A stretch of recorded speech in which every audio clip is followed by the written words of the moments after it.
Daily update 1। नियुक्ति। डॉ. BN. Gangadhar बने राष्ट्रीय चिकित्सा आयोग के अध्यक्ष। कैबिनेट की नियुक्ति समिति ने कार्यवाहक अध्यक्ष डॉ. बी.एन. गंगाधर को राष्ट्रीय चिकित्सा आयोग (एनएमसी) का प्रमुख नियुक्त किया है, जबकि डॉ.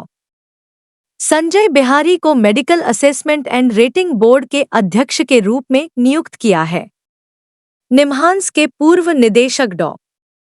गंगाधर स्वायत्त medical assessment and rating board के अध्यक्ष भी रहे। डॉ. Bihari Shri Chitra Tirunal institute for medical sciences and technology, Thiruvananthapuram के निदेशक हैं। अपोलो अस्पताल, मुंबई के ऑन्कोलॉजी के निदेशक डॉ. अनिल डिक्रूज को पीजी मेडिकल एजुकेशन बोर्ड के पूर्णकालिक सदस्य के रूप में नियुक्त किया गया है। Daily update 2। रक्षा। रॉ के पूर्व प्रमुख राजिंदर खन्ना नए अतिरिक्त एनएसए नियुक्त। उप राष्ट्रीय सुरक्षा सलाहकार और रॉ के पूर्व प्रमुख राजिंदर खन्ना को अतिरिक्त राष्ट्रीय सुरक्षा सलाहकार के पद पर पदोन्नत किया गया है। 2 नए उप राष्ट्रीय सुरक्षा सलाहकारों खुफिया ब्यूरो में विशेष निदेशक के रूप में कार्यरत आईपीएस अधिकारी टीवी रविचंद्रन और विदेश मंत्रालय में सचिव पश्चिम पवन कपूर को भी नामित किया गया है। खन्ना की नियुक्ति, जिन्होंने 2014 से 2016 तक रॉ प्रमुख के रूप में कार्य किया, अतिरिक्त एनएसए के रूप में नरेंद्र मोदी के 3.0 शासन के राष्ट्रीय सुरक्षा तंत्र में निरंतरता बनाए रखने पर जोर देने के साथ देखा जा रहा है। Daily update 3। अंतर्राष्ट्रीय। हंगरी ने यूरोपीय संघ परिषद की घूर्णन अध्यक्षता संभाली। हंगरी ने यूरोपीय संघ की प्रतिस्पर्धात्मकता बढ़ाने पर अपना ध्यान केंद्रित करने के साथ 6 महीने के लिए यूरोपीय संघ (ईयू) की परिषद की घूर्णन अध्यक्षता संभाली है। हंगरी के यूरोपीय संघ के मामलों के मंत्री जानोस बोका ने हंगरी की अध्यक्षता के दौरान 7 शीर्ष प्राथमिकताओं को रेखांकित किया। इन प्राथमिकताओं में यूरोपीय संघ की प्रतिस्पर्धात्मकता को बढ़ाना, यूरोपीय रक्षा नीति को मजबूत करना, यूरोपीय संघ का विस्तार, अवैध प्रवासन को रोकना, एक सामंजस्य नीति के भविष्य को आकार देना, किसानोन्मुख यूरोपीय संघ की कृषि नीति तैयार करना और यूरोपीय जनसांख्यिकीय चुनौतियों को संबोधित करना शामिल है। Daily update 4। विविध। प्यूमा इंडिया ने रियान पराग और नीतीश कुमार रेड्डी को एम्बेसडर के रूप में नियुक्त किया। स्पोर्ट्स ब्रांड प्यूमा इंडिया ने देश के उदीयमान क्रिकेटरों और बल्लेबाजों रियान पराग और नीतीश कुमार रेड्डी को अपने साथ जोड़ा है।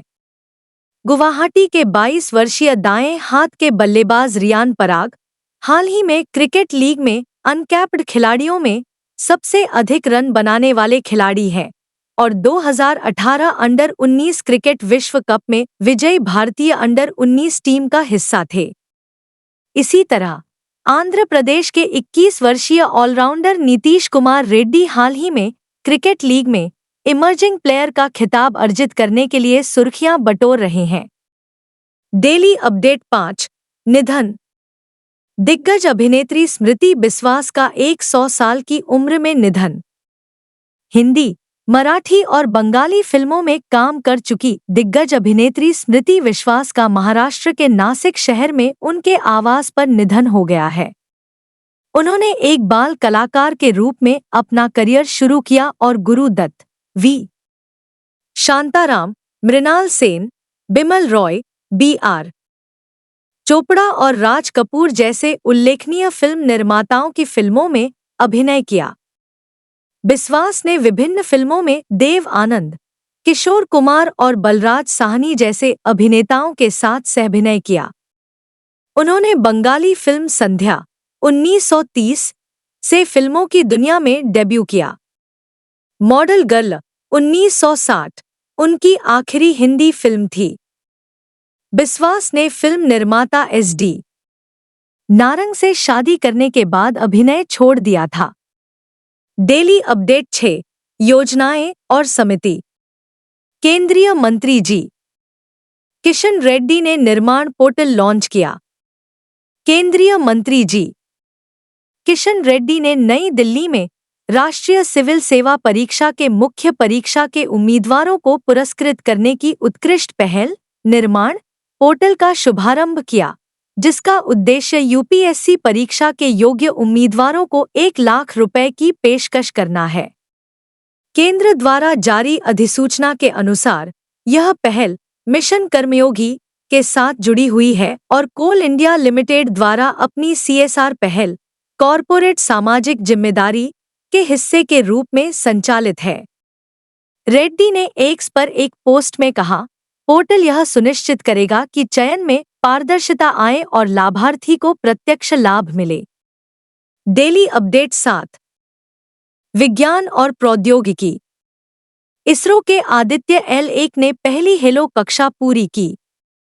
भारतीय अंतरिक्ष अनुसंधान संगठन इसरो के मिशन अधिकारियों ने घोषणा की कि भारत की सौर वेधशाला के रूप में जाने जाने वाले आदित्य L1 अंतरिक्ष यान ने सूर्य पृथ्वी लैग्रेंज पॉइंट 1 L1 के चारों ओर अपनी पहली हेलो कक्षा पूरी कर ली है। आदित्य L1 को पिछले साल 2 सितंबर को polar satellite launch vehicle XL PSLV XL संस्करण के जरिए पृथ्वी की निचली कक्षा लियो में प्रक्षेपित किया गया था।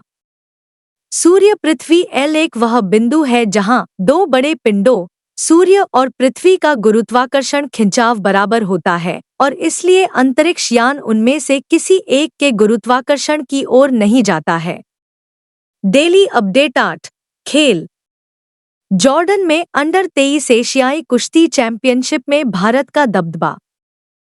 कुश्ती में भारत अम्मान जॉर्डन में अंडर 23 एशियाई कुश्ती चैंपियनशिप 2024 में शीर्ष पर रहा। युवा भारतीय पहलवानों ने फ्रीस्टाइल कुश्ती में 4 स्वर्ण, 2 रजत और 2 कांस्य पदक सहित कुल 8 पदक हासिल किए। 70 किलोग्राम वर्ग में अभिमन्यु, 92 किलोग्राम वर्ग में जोंटी कुमार, 97 किलोग्राम में साहिल जगलान और 125 किलोग्राम वर्ग में अनिरुद्ध कुमार ने स्वर्ण पदक जीते।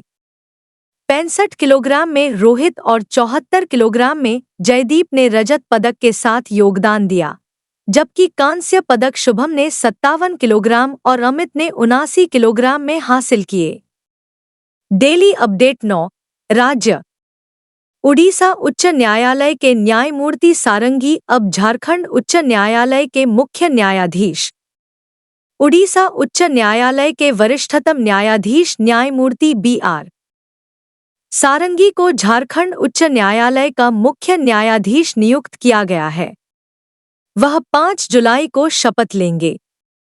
न्यायमूर्ति सारंगी, जो 20 जुलाई को सेवानिवृत्त होंगे, उस पद को भरेंगे जो 28 दिसंबर 2023 से खाली पड़ा है। न्यायमूर्ति सारंगी को 20 जून 2013 को बार से पीठ में ओडिशा उच्च न्यायालय के स्थायी न्यायाधीश के रूप में पदोन्नत किया गया था। झारखंड HC के मुख्य न्यायाधीश का कार्यालय पूर्व मुख्य न्यायाधीश संजय कुमार मिश्रा के 28 दिसंबर 2023 को कार्यालय से सेवानिवृत्त होने के बाद खाली हो गया था। न्यायमूर्ति श्री चंद्रशेखर ने इसके बाद जनवरी 2024 से झारखंड HC के कार्यवाहक मुख्य न्यायाधीश के रूप में पदभार संभाला।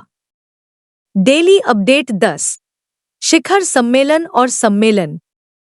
भारत 21 जुलाई से नई दिल्ली में यूनेस्को की विश्व धरोहर समिति के सत्र की मेजबानी करेगा। यूनेस्को की विश्व धरोहर समिति का 46वां सत्र, जिसे जुलाई के 21 से 31 तक भारत द्वारा आयोजित किया जाना है, नई दिल्ली के भारत मंडपम में आयोजित किया जाएगा। एक वरिष्ठ अधिकारी ने कहा कि इस कार्यक्रम में 195 देशों के राज्य दलों, सलाहकार निकायों, वरिष्ठ राजनयिकों, विरासत विशेषज्ञों, विद्वानों और शोधकर्ताओं के 2500 से अधिक प्रतिनिधि भाग लेंगे। राज्य दल वे देश हैं जिन्होंने विश्व धरोहर सम्मेलन का पालन किया है। सूत्रों ने कहा कि भारतीय पुरातत्व सर्वेक्षण ASI द्वारा आयोजित इस कार्यक्रम का उद्घाटन 21 जुलाई को प्रधानमंत्री नरेंद्र मोदी द्वारा किए जाने की संभावना है।